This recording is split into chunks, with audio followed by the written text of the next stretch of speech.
sino como parte intrínseca de la sociedad. Digamos, acá los que venimos de ciencias sociales vemos que los conflictos es parte de la vida, no es una desviación, una anomalía, sino que no hay sociedad sin conflicto, y son casi sinónimos, ¿no?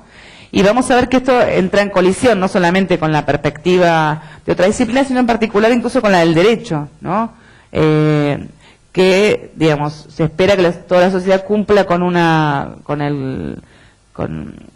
reglas, y aquellos que no van a ser punidos, van a ser considerados díscolos, desviados, y otro tipo de cosas. Entonces, ellos incluyen al conflicto como parte del funcionamiento de la sociedad, y ellos están estudiando acá, en realidad, particularmente conflictos que son judicializados, ¿no? Entonces, es una mirada también de procesos que están vinculados a la aplicación de la ley, pero a ellos no les interesa, no van a mirar si se cumplió o no el fallo judicial, si se cumplió o no la ley. A ellos no les interesa eso. Lo que les interesa es qué efectos sociales trajo esta judicialización de un conflicto que aparece como un conflicto ambiental. Ellos definen un conflicto ambiental de forma muy sencilla. ¿Cuándo es un conflicto ambiental? Cuando alguna de las partes alude a un discurso sobre el ambiente. Digamos, si alguien dice esto es un conflicto ambiental, y tenemos que ver, digamos, y acá también podemos pensar que como también nuestra valorización social tiene también suele un libro maravilloso que se llama Visionarios y Pragmáticos, que en un capítulo inicial muestra cómo también la sociedad fue cambiando nuestra mirada de la naturaleza, nuestra percepción de la naturaleza como algo intocable, casi lo más valorado de nuestra sociedad, se construyó socialmente. Hay una historia de nuestra mirada que ya la tenemos tan incorporada, y los antropólogos decimos naturalizada, porque no la cuestionamos, que no podemos ni siquiera pensar. En otros temas tenemos como algunas miradas que algún grupo la tiene distinto o que hay matices. Acá tenemos una cosa que se ve en común en nuestra sociedad casi occidental, diría, es que tenemos una altísima valoración de la naturaleza, del ambiente. Sobre eso nadie va a discutir.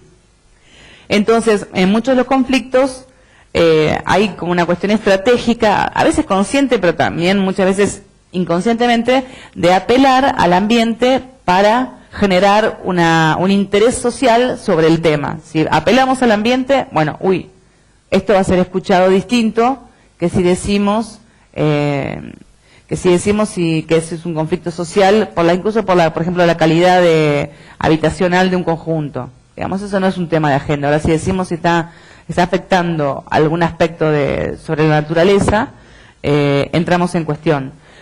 También con estándares complejos, porque bueno, apareció muy claro con las inundaciones y la discusión sobre los barrios cerrados, bueno, y también nuestra forma de ver el impacto ambiental, que lo consideramos, pero cuando le pedimos que las partes que hacen el barrio cerrado son las que traen el impacto ambiental, estamos delegando un poco esta cuestión.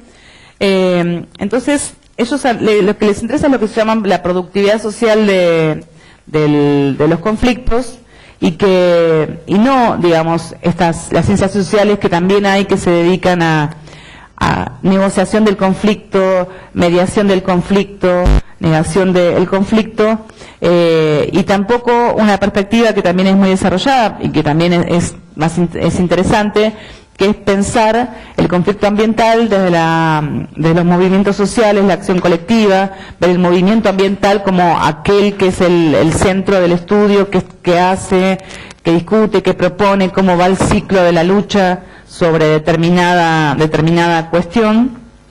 Eso les interesa sobre todo ver un ciclo de conflicto, que también yo participo de un grupo con él y hay discusiones también teóricas y metodológicas, epistemológicas. Bueno, ¿cuál es el tiempo de un conflicto, digamos, ¿no? En general trabajamos nosotros a veces con casos que comenzaron pero nunca terminaron. Bueno, podemos hablar más del origen del conflicto, pero si se cerró el conflicto, si no, incluso aunque tenga un fallo y se supone que se cerró el conflicto continúa, digamos, ¿no? Entonces hay una cuestión difícil de definir qué es un caso en particular, pero les interesa sobre todo la territorialización, mirar la territorialización, que tiene que ver con ¿Qué discusiones hay sobre los usos, apropiación del espacio público, del territorio, del ambiente, en este caso, por parte de los sujetos, digamos? Sería, ¿qué pasa en el territorio respecto a este conflicto? No es como se plantea discursivamente, como se plantea judicialmente,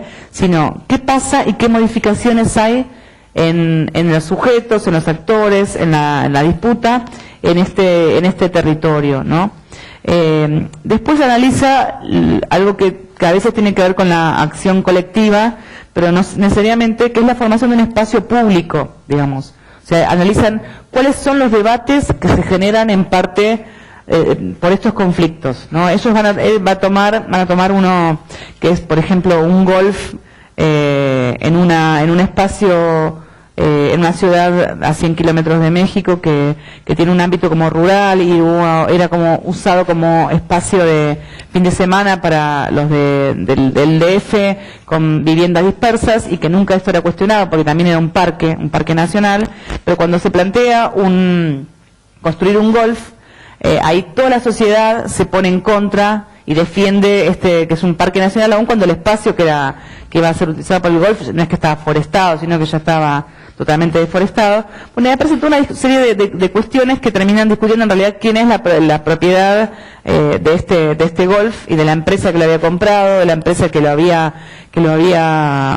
iniciado las obras. Incluso, digamos, a veces los conflictos se saben cómo se inician, pero nunca cómo terminan. En este caso, por ahí, después no sé si hablo los otros. Entonces, bueno, quería plantear un caso para disparar después a lo mejor preguntas y inquietudes. El texto es el del muro. Para ver un poco también cómo se ponen en juego, y yo voy a hablar de un caso que estudié, que es el que muchos recordarán, es cuando en el 2009, ahora me acuerdo, me olvidé el año, 2009, San Isidro construyó un muro en la calle para separar al municipio de San Fernando, ¿no? Yo en el 2012, 2013, fui a la zona a ver qué había pasado con el conflicto, y en realidad estaba como bastante en duda, porque era un caso que queríamos poner en una serie de conflictos que queríamos analizar. Lo ponía en duda, digo, porque voy a ir a un barrio a preguntarle, ¿se acuerdan? Hace 3 años, 4 años, 5 años, ¿ustedes le pasó esto? Bueno, me cuentan, o sea, era como medio, ¿qué haces cayendo 5 años después a preguntar sobre un hecho que había durado varios días? Entonces la verdad que estaba bastante en duda. Y lo que me pasó fue totalmente distinto a lo que esperaba. Cuando fui al barrio de San Fernando, que se llama Villa Jardín, no, sí, nos acordamos, otra vez estábamos hablando, ¿te acordás cuando tiramos el muro? Y era un tema del que les gustaba recordar, querían recordar, y lo tenían como en la memoria, la historia del barrio, lo tenían quizás como una hazaña, como un triunfo en su lucha por la igualdad urbana. Y en cambio en el barrio de San Isidro, que ellos dicen que no tuvieron la idea, se llama La Horqueta, no les gustaba que fuera a hablar del tema, otra vez sobre ese tema, no, estaba como malentendido, nosotros no quisimos hacer eso, bueno, como que en general no era lo que querían hablar, ¿no? ¿Se puede pasar? Sí. Entonces, ¿por qué, digamos, también ver los conflictos, ¿no? Analizarlos? Porque los conflictos son momentos particulares donde uno puede ver muchas cosas que en otros procesos no. ¿Por qué? Porque cuando, hablando del orden urbano, las reglas urbanas, cuando en otros contextos, digamos, todos naturalizamos estas reglas, este orden urbano, y actuamos en función de lo que sabemos que se puede, lo que no se puede, lo que tenemos expectativas respecto a lo que se puede tener expectativas, lo que no. Hay como un ajuste entre la práctica y la realidad.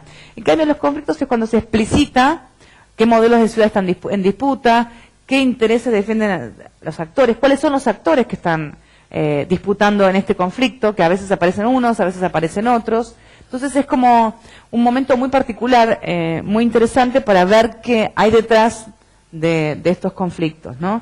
Esto es un poco lo que sirven las estrategias, incluso que plantean cada uno de los actores, y también cuáles son los temas de la agenda urbana, porque cuando aparece un conflicto es como que después, bueno, hay toda una cuestión si aparece en la agenda urbana, que eso es otro tema. Digamos, la agenda urbana está construida socialmente, y bueno, también vemos que los medios de comunicación o estos conflictos que aparecen y también se mediatizan son centrales, ¿no? A veces creo que también los medios es cada vez más importante, es como que lo que no está en los medios no existe, ¿no? Lo que no salió por televisión. Hubo muchos conflictos con movilización, incluso hasta con cámaras, pero que por intereses no salieron, ¿no? Entonces es como que no hubieran existido, ¿no? Yo estuve observando y participando de marchas de había 15.000 personas en la Plaza de Mayo con medios, pero uno registraba al día siguiente, a los otros días, ningún medio lo había registrado. Bueno, dependía qué intereses estaban tocando con estas disputas, ¿no? Entonces también, ¿cuáles son los temas de la agenda urbana? Aparece a partir de los conflictos. Me interesaba esto del muro San Fernando-San Isidro, porque yo veía que también es como una autocrítica a los que trabajamos en ciencias sociales, que en general, o también el urbanismo, cuando analiza transformaciones urbanas o intervenciones del Estado, ve, bueno, cómo fue este plan estratégico, qué pasó con este proyecto urbano, este gran proyecto urbano, qué transformaciones, qué impacto. En general, tomamos una escala de intervención del Estado de una porción importante de la ciudad, como fragmento urbano, como los grandes proyectos urbanos, o una planificación de la ciudad y, bueno, qué pasaba con esto y qué quedó, ¿no? En cambio, en este tipo de conflictos, un poco lo que me parecía interesante era que era una microintervención, ¿no? Y después, analizando qué pasaba en el municipio de San Isidro, como que un poco tomé conciencia de cómo una suma de microintervenciones a veces son más importantes para transformar la ciudad que una planificación estratégica, que un plan urbano, que un plan ambiental, que un gran proyecto urbano, digamos. Cómo estas microintervenciones transforman la ciudad, ¿no? Y en este caso era una microintervención que desafiaba una forma de negociación y de orden urbano en particular, pero había otras que no, que habían pasado totalmente desapercibidas, ¿no? Entonces, acá vamos a ver que, en general, yo me voy a referir en particular, tiene que ver con el espacio público, ¿no? Y acá también para ver una cuestión que ponen en evidencia los conflictos, que es la desigualdad urbana, la segregación urbana, que está por detrás. Y en general, cuando se discute sobre segregación urbana, que digo porque acá está al tema unido, se habla más de dónde viven los sectores sociales, ¿no? Cómo se distribuye la población en el territorio, ¿no? Entonces, de la división social del espacio, ¿no? Entonces, la distancia social, la homogeneidad social, acá hay grandes problemas para el concepto de segregación urbana, digamos. Yo casi prefiero ni usarlo porque a veces se hace referencia a una distribución, a una división social del espacio, pero siempre hubo división social del espacio. Entonces siempre se aparece con que cada vez es más fuerte, más grande la segregación urbana. ¿Pero de qué estamos hablando? Porque siempre hubo división social del espacio, que un sector significa que un sector vive en un lado o en otro, ¿no? Entonces a veces esta transformación de distancia, a veces tiene que ver con la homogeneidad, entonces la distribución a veces es como un proceso. En realidad no es la imagen de la ciudad y la distribución de los sectores sociales, sino cuál es el proceso, que cada vez se distancian uno más de otros, que ahora viven contiguos, un sector muy bajo con uno muy alto. Bueno, a veces se dicen muchas cosas, ¿no? Y en cambio, hay también una línea, que hay un antropólogo de La Plata, Ramiro Segura, que a mí me gusta mucho también cómo trabaja, que él plantea que también hace falta mirar qué pasa en el espacio público, digamos, porque la gente no está quietita en su casa y no se mueve, digamos, sino que circula por la ciudad, va por la ciudad, y es fundamental ver también qué lugares tiene permitidos, qué lugares no. Acá algunos hablan de una perspectiva de política de los cuerpos, que tiene que ver con qué personas de qué características físicas pueden entrar en un lugar, a lo mejor sí de día, no de noche. Aquellas personas que son obreros de la construcción, empleadas domésticas, pueden circular en algunos espacios de día porque están trabajando. Pero si esas mismas personas van de noche, se llama el 911, la policía. Entonces, acá aparece, bueno, ¿qué pasa cuando los jóvenes de un barrio van a una plaza central? Él tomaba el caso de La Plata, son sospechados por ser jóvenes, no se pueden juntar. Bueno, entonces acá también, ¿quiénes salen, quiénes no salen? ¿Para qué se sale? qué pasa en los colectivos, él no toma a lo mejor tanto, qué pasa en los colectivos, qué pasa en el tren, qué pasa en otros ámbitos. Es muy particular en las plazas. Bueno, también hay que tomarlo como cuestión, el espacio público como cuestión si uno quiere ver la segregación, ¿no? Y también entonces digo los medios de transporte que son parte del espacio público pero tienen una particularidad, ¿no? Acá también hay una discusión, por ahí no me voy a meter tanto, pero bueno, sobre qué es el espacio público y algunas miradas del espacio público, ¿no? Para Dujoy Giglia, en otros trabajos, en realidad para la mayoría o muchos autores, en realidad espacio público es sinónimo de ciudad. O sea, ¿qué diferencia la ciudad de otras formas de habitar previas a que existiera la ciudad? Es que la ciudad es un espacio público que organiza incluso esta división entre espacio público y privado, con algunos espacios de transición entre uno y otros. Entonces, lo que hace la ciudad es el espacio público. Entonces, hay muy poco trabajo sobre qué pasa en el espacio público, qué experiencia tenemos. Es una experiencia de que vamos y nada más que es una cosa efímera, que por el cual nada más que circulamos. O sea, de hecho, cuando hablaba de Giglia en el espacio homogeneizado, dice que el espacio público, ¿qué es? Es el espacio de tránsito, de donde yo salgo a mi casa a donde quiero llegar, pero no tiene otra entidad que más que ser un espacio que si lo pudiera evitar, lo evitaría. Yo hice entrevistas a gente de Nordelta y le preguntaba, bueno, si era insegura la ciudad. Yo estaba viendo las representaciones sociales de la ciudad, cómo veían a la ciudad, y entonces los de Nordelta me decían como que, bueno, la ciudad es insegura de donde salen hasta que entran, no a su barrio, sino porque el Nordelta tiene la particularidad que es un barrio cerrado con barrios adentro, tiene doble seguridad. Entonces, su propio barrio, que además tiene un estatus social distinto, hay una jerarquía dentro de los barrios. Entonces me decían que estaban seguros cuando entraban al segundo barrio, ahí ya estaban seguros. De ahí hasta donde llegaban, era todo inseguro, desde la Panamericana, era todo inseguro. Entonces, ¿qué perspectivas de la ciudad tenían? Compartía esto de lo que decía Dujoy Giglia, del espacio homogeneizado. O sea, es un espacio de tránsito. Si yo pudiera, a lo mejor, ir en helicóptero, como mucho se hace en San Pablo, ir en helicóptero y saltar, bueno, de un lado al otro, está perfecto. O sea, no tengo ningún interés en ir por donde voy de la ciudad, ¿no? Entonces, pero aparece un autor que se llama Manuel Delgado, que es un catalán, que tiene toda una antropología del espacio público. Yo disiento, creo que tiene cosas muy interesantes, sobre todo la crítica a la transformación urbana vinculada a lo que se llama ciudad escenario, la turistización, escenificación, que es eso, la transformación de la ciudad casi como un espacio vacío, de escenografía casi sin actores, ¿no?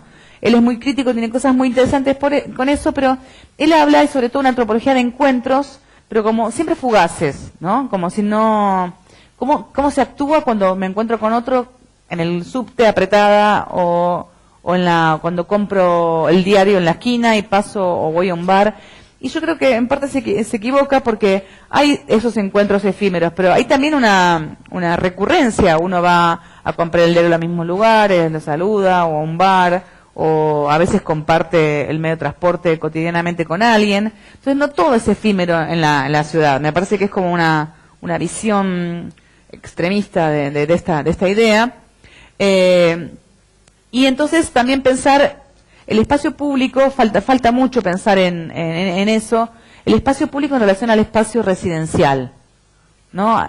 Tenemos como toda una mirada de cuál es nuestra, y hay muchos autores que hablan de, bueno, cómo se vivencia la casa, incluso para pensar los espacios funcionales, hay más sobre eso, pero ¿cuál es la relación entre este espacio público y el espacio privado? Incluso la entidad barrio, si existe, no existe, si hay un lugar que yo creo que existe, que en realidad es una transición, el espacio que algunos llaman como más anónimo, algunos autores llaman el habitar, que es la experiencia urbana en su totalidad, digamos, que aunque en realidad nunca es toda la ciudad, pero yo tengo una experiencia que en general va de mi casa a mi trabajo, o si hago una actividad cultural, o si estudio, o si voy a una iglesia. Ese es mi espectro de ciudad que utilizo, ¿no? No utilizo toda la ciudad ni recorro toda la ciudad.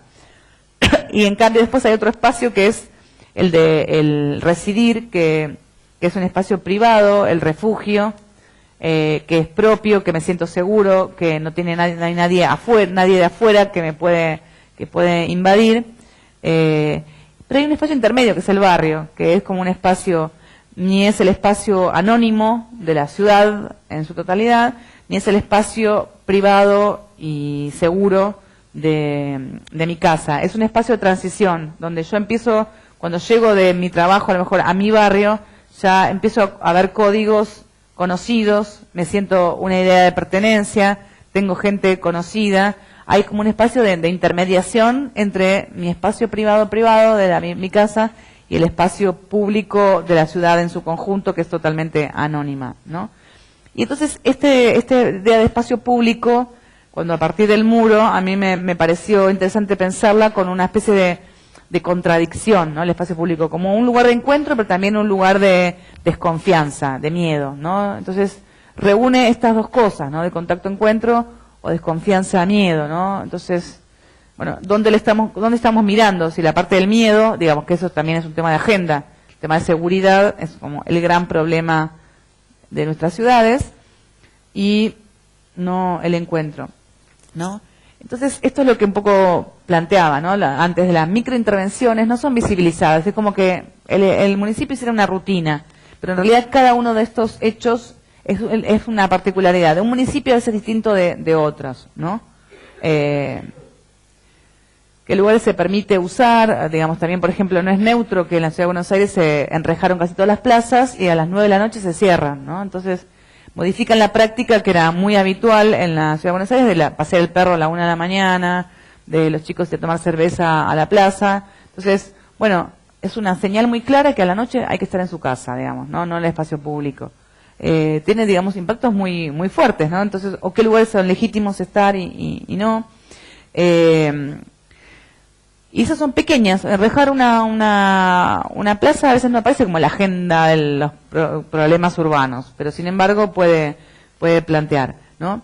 Y en el caso también lo que me permitía ver era, vamos a ver que en realidad son dos municipios, uno de un barrio que es un asentamiento en el origen, y después vamos a ver que se presentaron como no asentamiento, y un barrio de clase media alta, de casas bajas, de baja densidad, con bastante espacio verde.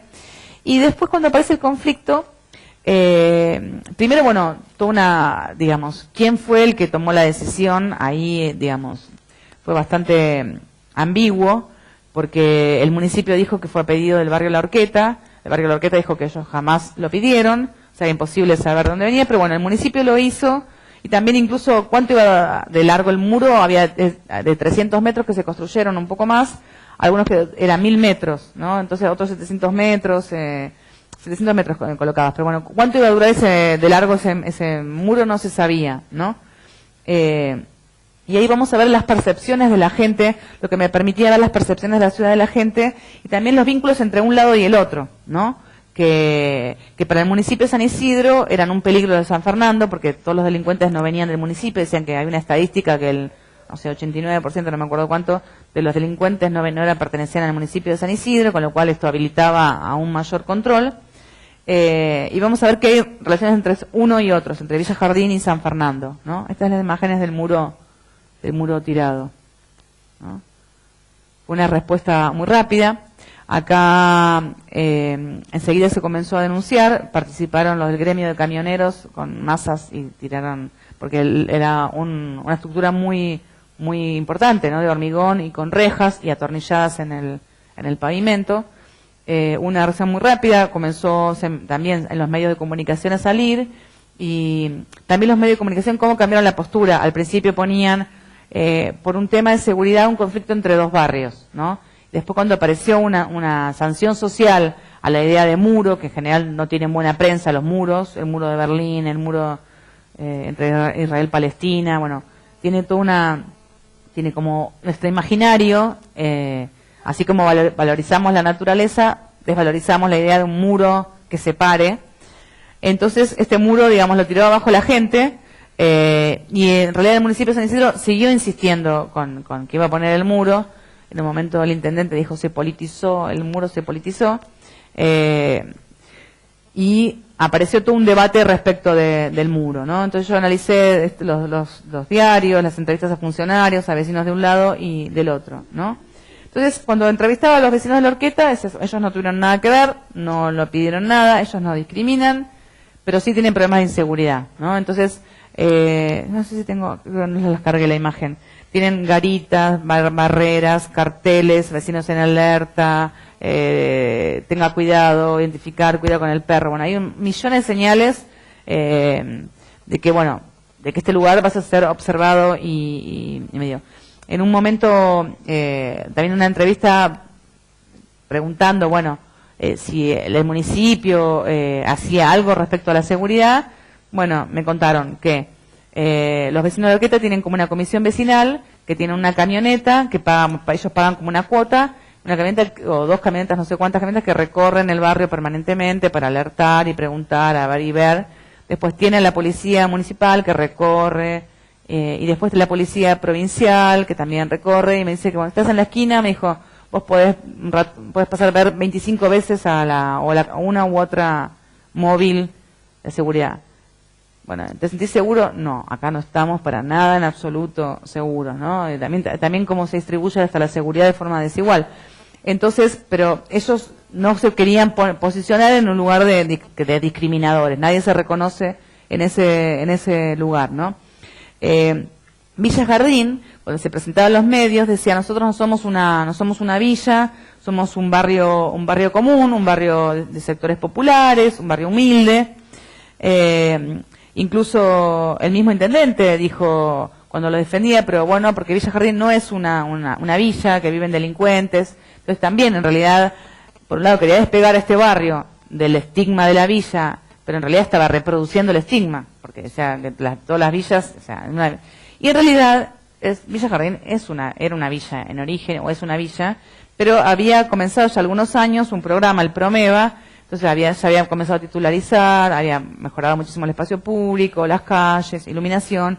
Entonces ellos ya, por un lado, se colocaban ante los medios de comunicación para no ser estigmatizados como una villa, también ellos mismos reproduciendo el estigma de la villa, y por otro lado es como que sentían que estaban en transformación y ya podían utilizar la etiqueta de barrio común y ya habían dejado de ser villa, digamos, ¿no? Esto depende en qué contexto se puede hablar, pero sí, digamos, ¿qué se está reproduciendo? Que hay una asociación entre villa e inseguridad, de un lado y del otro, digamos, ¿no? Pero también, sí, acá tengo una foto de la Horqueta. Pero también vamos a ver que en realidad aparecieron también las entrevistas de un lado y del otro, que en realidad había muchos vínculos entre ambos municipios, o gente de ambos municipios. Por un lado, en uno, ahora no me acuerdo cuál, tenía un jardín, en otro una escuela secundaria, entonces los chicos de un lado y del otro iban porque también era un espacio como de transición, mismo la Horqueta,